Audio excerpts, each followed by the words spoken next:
우뚝 솟아있는 낡고 거칠은 십자가는 우리 구주 예수 죄인 구하시려 고난당하신 표적일세. 낡고 거칠은 십자가를 내가 극진히 사랑하니 나의 최후의 승리의 날 멸류관을 받으리로다. 세상 멸시받은 주의 십자가가 나의 마음을 끄는 것은 하늘 영광 되신 십자가를 지신 주의 사랑의 힘이로다. 낡고 거칠은 십자가를 내가 극진히 사랑하니 나의 최후의 승리의 날 멸류관을 받으리로다.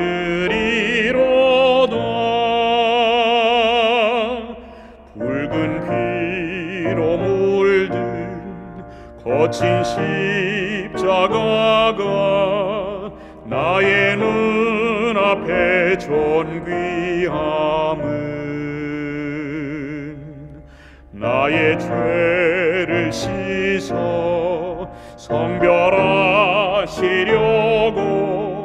주가 보혈을 흘림일세. 낡고 거칠은 십자가를 내가 극진히 사랑하니 나의 최후의 승리의 날 멸류관을 받으리로다.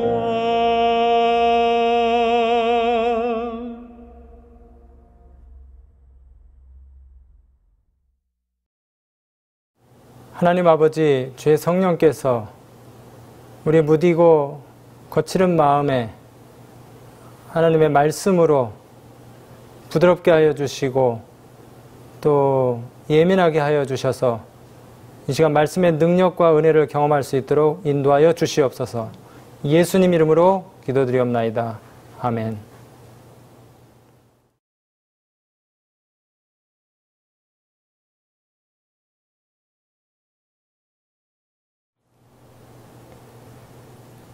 레위기 14장 2절부터 5절에 보면 나병 환자의 정결케 되는 날의 규례가 나옵니다.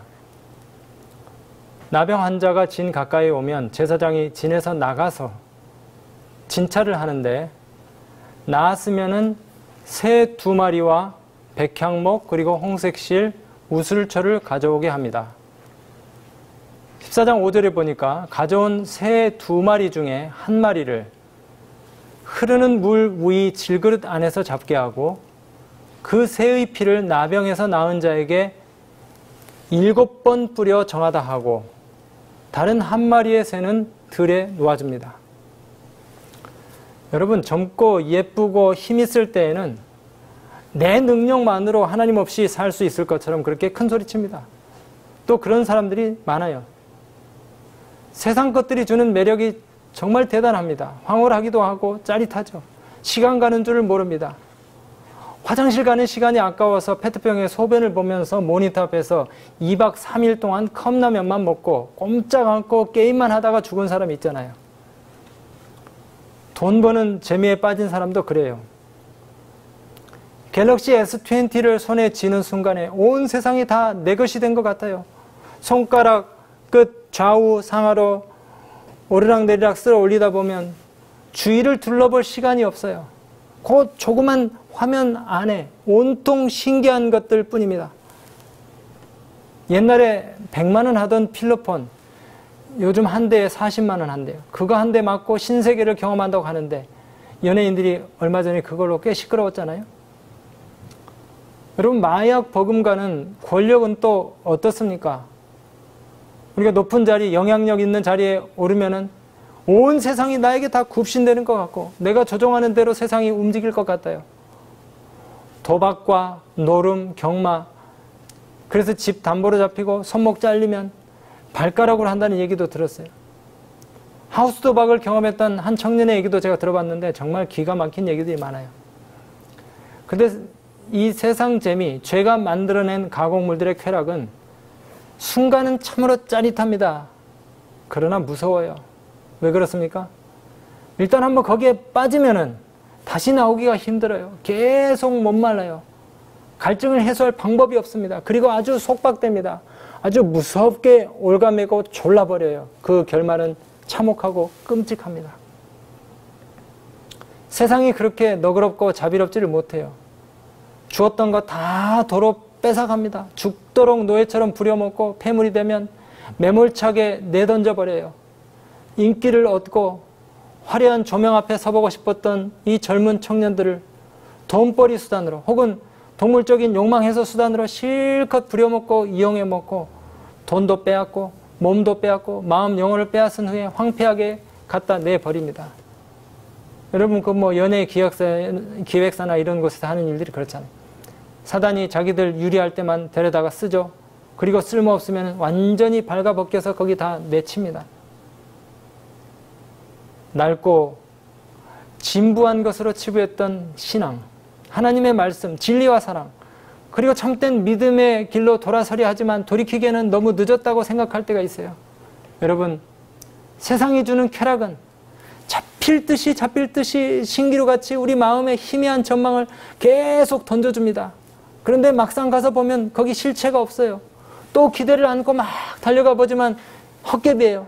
다시 일어나서 붙잡으려고 안간힘을 쓰지만 가보면 아무것도 없어요. 그냥 심심하고 무료함을 달리기 위해서 호기심이 이끄는 대로 혹은 자극적인 즐거움을 기대하고 간 사람들, 일확천금을 꿈꾸며 인생 대역전, 대반전을 바라보는 사람들, 단번에 여행으로 돈방석 위에 앉아보고 싶은 사람들이 이 라스베가스에 몰려듭니다. 카지노 자본주의 상징인 이 미국 서부 라스베가스, 사람이 도저히 살 수 없을 것 같은 그런 황폐한 사막에 화려한 도시가 있어요. 밤낮으로 휘황찬란한 이 조명들, 도시 바로 아래에는 전혀 다른 세상이 있습니다. 혹시 여러분 터널족이라고 들어보셨습니까? 지하 배수구에서 도박하다가 집과 직장을 잃은 한 300명의 사람들이 촛불과 손전등에 의지해서 살고 있어요. 이게 실체입니다. 죄의 실체. 여러분, 세상에 공짜 없습니다. 특별히 우리 젊은이 여러분, 세상에 공짜 없어요. 인생 훅 갑니다. 죄의 삭은 사망이라는 이 단순한 하나님의 말씀은 진리입니다. 레위기 13장과 14장은 아주 긴 장인데 문둥병 규례에 대해서 자세히 기록하고 있어요. 죄는 이 문둥병으로 상징된다는 사실을 놓고 볼 때에 그 죄를 어떻게 취급하고 다뤄야 할지에 대한 교훈도 여기서 우리가 얻게 됩니다. 피부병 중에 가장 악성 피부병인 이 문둥병은 육체가 썩어져 들어가고 골마가는 것을 못 느끼는 병이에요. 죄로 찌들어서 무감각해진 상태, 육체의 소욕을 따르고 영적 사물에 대해서 무관심해진 상태, 신앙생활을 하면서 영적으로 무기력해지고 세상 것과 결탁해서 거기에 찌들어서 썩은 내가 나고 영적으로 병들은 상태를 알지 못하는 것, 이걸 바로 우리가 문둥병이라고 하는 것입니다. 죄에 아주 치명적인 타격을 입어서 눈을 잃고 귀를 잃고 다리를 잃고 손목을 잃어요. 삼손도 눈이 뽑혀서 연자맷돌을 돌렸잖아요. 볼 수도 들을 수도 없이 죄에 완전히 사로잡혀서 이런 사람들이 완전히 영적 나병 환자거든요.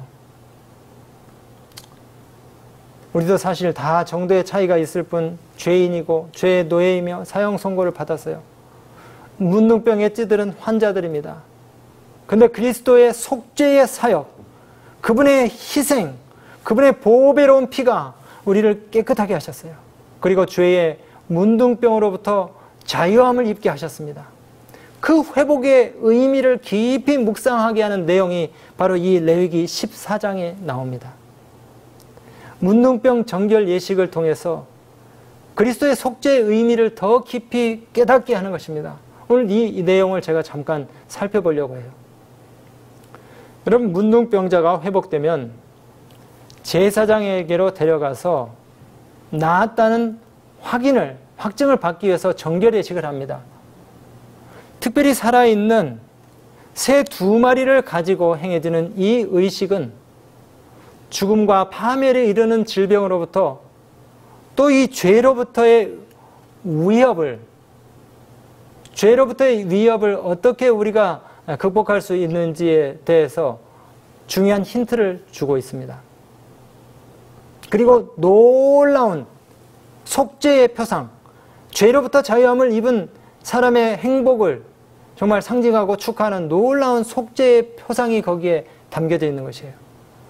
여기 4절과 5절에 보면 흐르는 물 위, 질그릇 안에서 이 새를 잡으라는 말씀이 나옵니다. 이게 무슨 뜻일까요? 제가 한번 상상해 보았어요. 광야에 개울이 있었는지는 모르지만 물이 졸졸졸졸 흐르는 곳에 살아있는 새가 담긴 질그릇을 놓습니다. 이 질그릇은 고린도후서 4장 7절에 보니까 우리가 이 보배를 질그릇에 가졌으니 이는 심히 큰 능력이 하나님께 있고 우리에게 있지 아니함을 알게 하려 함이라.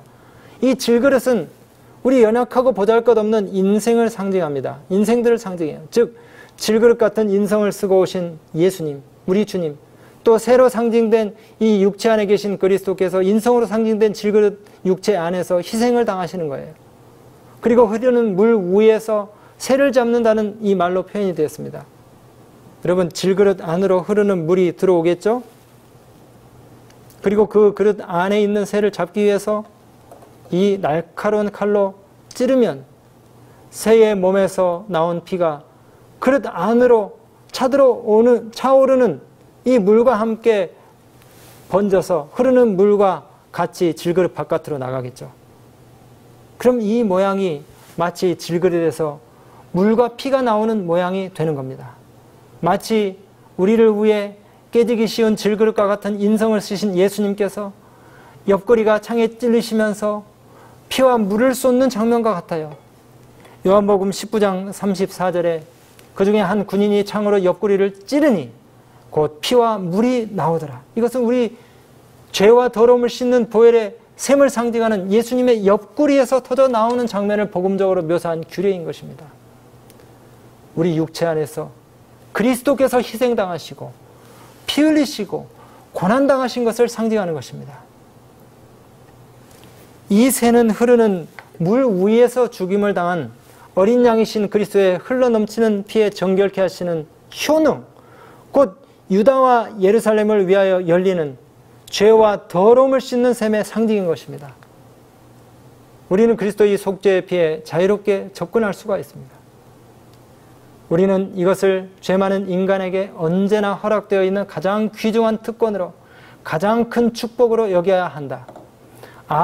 넓고 깊고 영원한 이 강의 흐름이여, 거룩한 것에 목마름을 느끼는 모든 영혼들이여, 여기에는 진정한 평안과 안식이 있으며 갈증을 해갈시켜 주시는 성령의 감화가 있으며 그리스도와 동행하는 거룩하고 평화로운 발걸음과 그분과 갖는 귀중한 교제가 있다.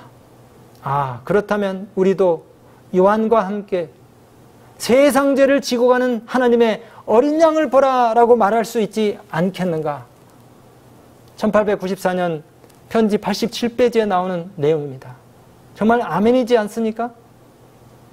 다시 말씀드리지만은 제사장은 완치된 나병 환자의 정결 예식을 위해 준비된 이 두 마리의 새 중에 한 마리를 잡아서 그 피를 질그릇 안에 물과 섞었는데, 이 물과 피는 예수 그리스도께서 인류의 대속을 위해 십자가상에서 쏟으신 물과 피를 연상케 하는 것입니다. 이런 의미에서 흐르는 물은 영생을 주는 생명수를 상징하고, 질그릇은 연약한 존재에 불과하나 그 속에 그리스도의 보혈과 영생의 생명수 대신 성령을 간직한 구원받은 성도를 상징한다고 말씀하고 계십니다. 여러분, 문둥병으로부터 나음을 입은 사람이 이 정결 예식에 참여할 때 그 심정을 한번 상상해 보셨나요? 이 두 마리의 새 중에 한 마리가 물 위 질그릇 안에서 죽임을 당할 때에 그 나음을 입은 병자는 나의 죄 때문에 저 새가 바로 내가 죽어야 될 그 죽음을 당하는구나.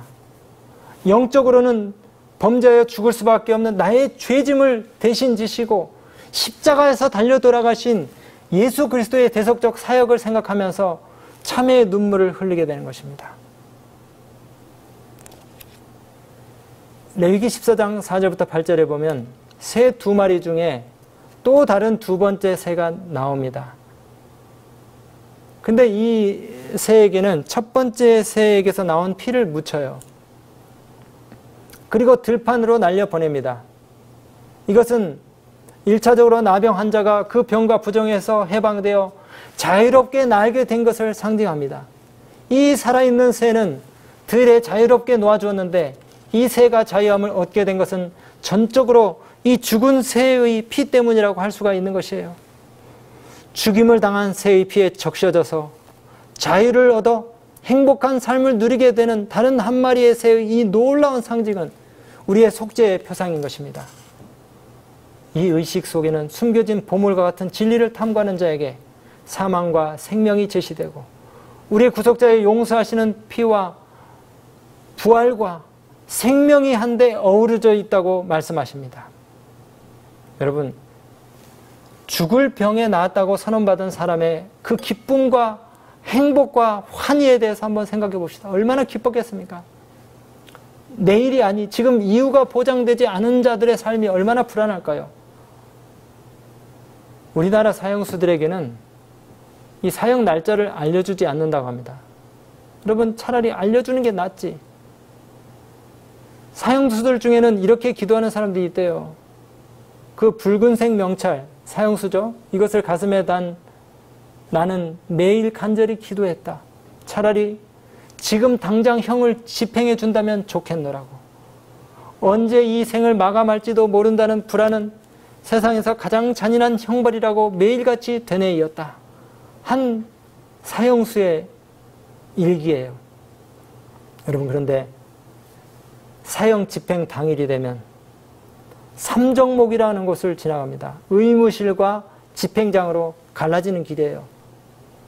그런데 이 죄수를 끌고 가는 교도관이 그 사형장으로 끌려가는 죄수가 떨어뜨린 먹다 남은 그 빵을 보는데 얼마나 흉물스러운지.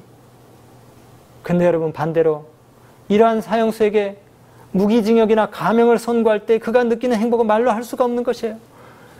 이 사형과 무기징역형의 거리는 정말 하늘과 땅의 사이만큼 벌어져 있어요.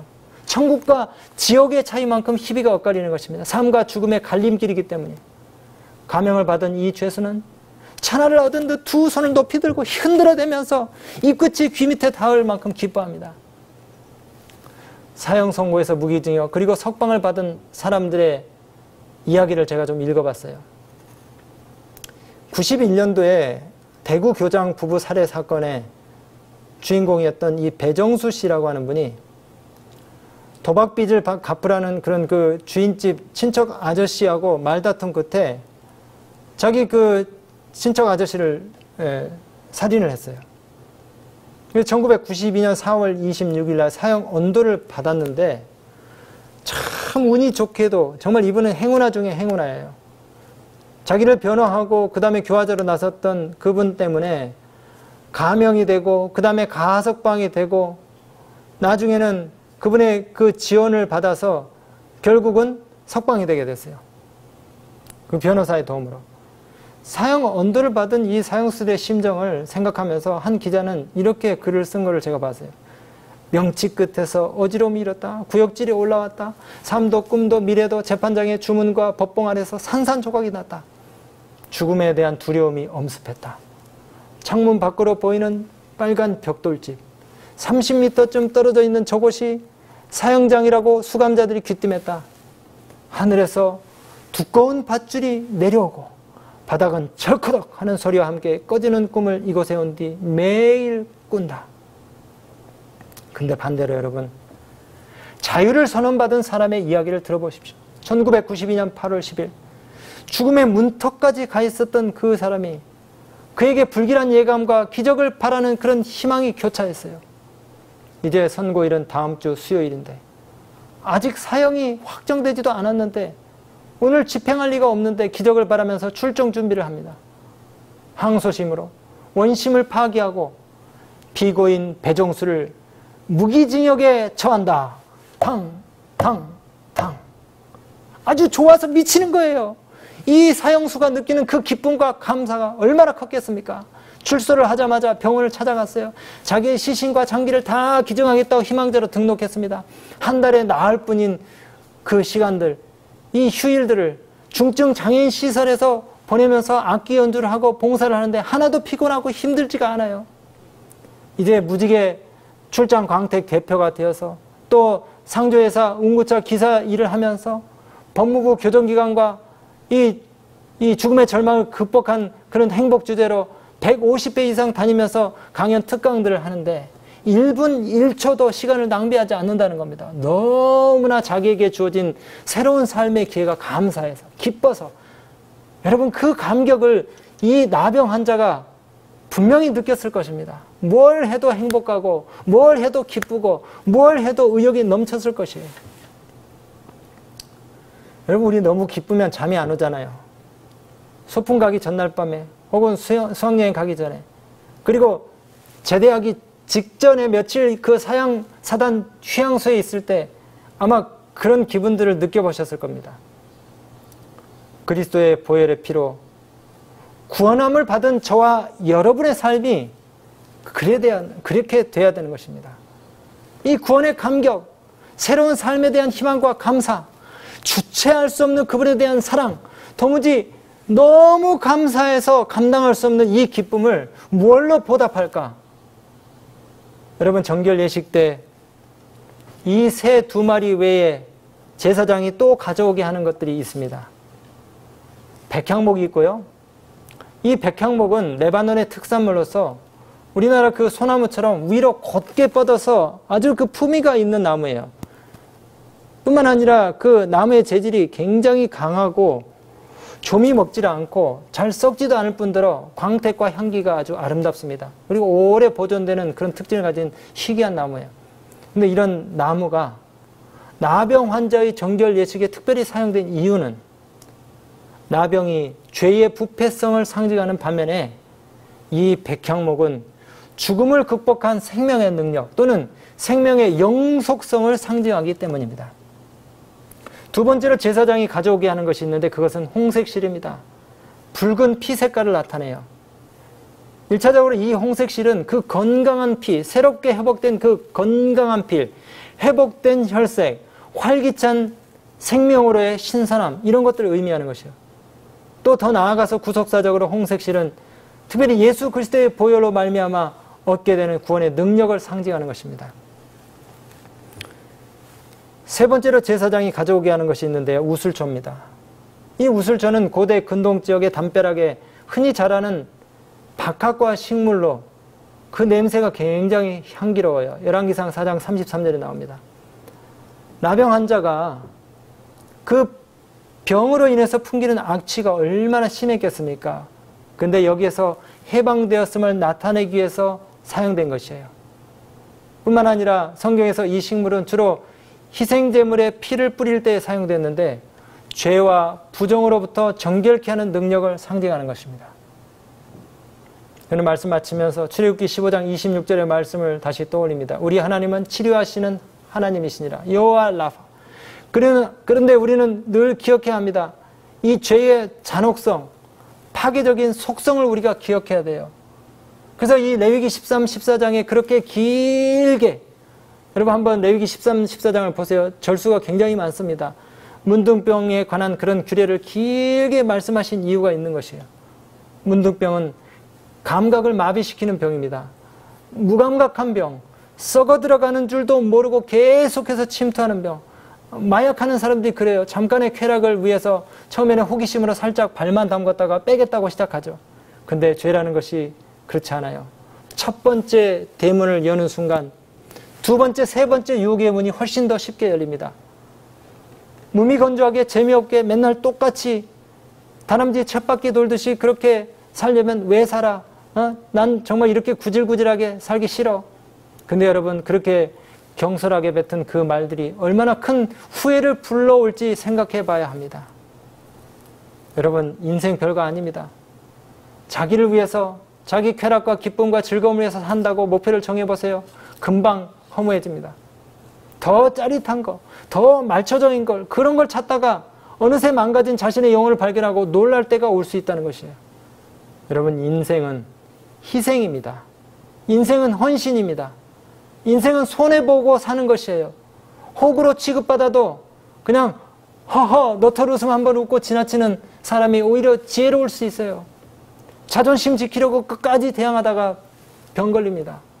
경쟁하면서 앉으려고 포장하고 발버둥 치다가 가랭이 찢어져요. 여러분, 이렇게 생각하고 살면 죽을 때까지 만족하면서 우리가 살 수 있습니다. 내일 죽어도 여한이 없어요. 보람이 있고 의미 있고 돈 없어도 부릴 사람 없어도 누가 안 알아줘도 행복해요. 삶의 목적을 분명히 해야 되는 것입니다. 여러분, 부자나 가난한 자나 하루 세 끼 먹는 거 똑같고 내일 씻지 않으면 땀 냄새 나는 거 똑같습니다. 아무리 좋은 화장품 발라도 선크림 발라도 늙는 거 못 막아요. 그냥 값싼 물 차라리 마시고 제 시간에 화장실 잘 가면 되는 것 같아요. 여러분, 부자라고 오래 삽니까? 잘 먹어서 오히려 성인병 걸리고 간에서 해독을 못해서 탈이 날 수도 있어요. 때깔 좋은 거 먹으려다가 농약 더 많이 먹습니다. 못생기고 썩은 거, 벌레들이 꼬인 거 먹어도 영양이 많고 맛있는 것일 수 있어요. 여러분이 진리를, 우리가 가진 신앙을 우습게 보지 말게 되시기 바랍니다. 그리고 세상 것 너무 부러워하고 좋게 여기지 마세요. 풀은 마르고 꽃은 시드나 우리 하나님의 말씀은 영영이 서리라. 우리가 예수 그리스도의 보혈의 공로를 온전히 의지할 때에 죄와 사망의 얽매임에서 해방되어 담대히 하나님 앞에 나아갈 수 있는 것입니다.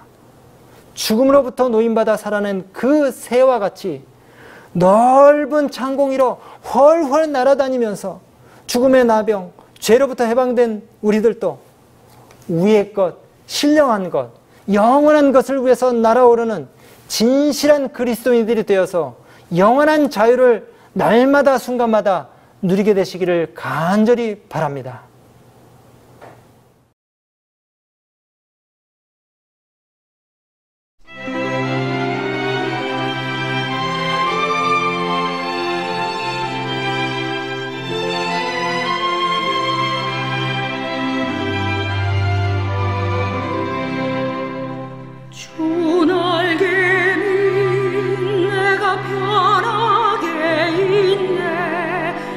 비바람 거세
꿈이 줄길 세상에 없대 주 안에 아니함 얻으리라 주 날개 밑 즐겁도다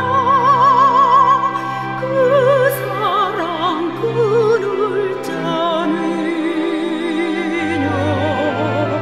주 날개 밑 내 편이시며 영원히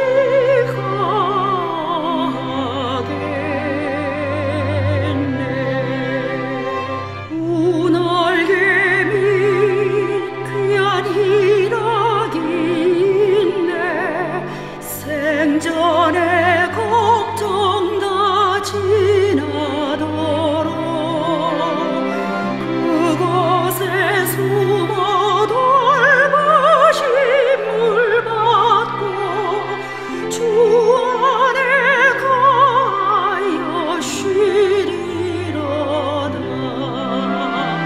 주 날개 밑 즐겁도다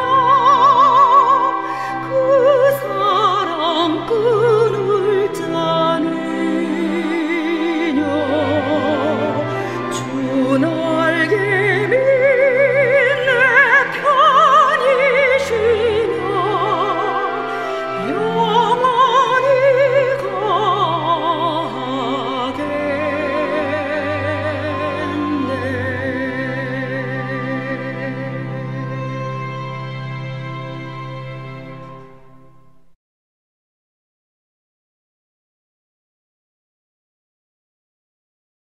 하나님 아버지, 신앙 안에, 예수님 안에 참된 자유가 있는 것을 깨닫게 하시니 감사합니다. 우리 마음에 있는 죄책감을 다 벗게 하여 주시고 예수 그리스도께서 주시는 참된 자유와 환희를 그리스도의 십자가를 묵상하고 명상하면서 경험하게 하여 주시옵소서. 고마우신 예수님 이름으로 기도드리옵나이다. 아멘.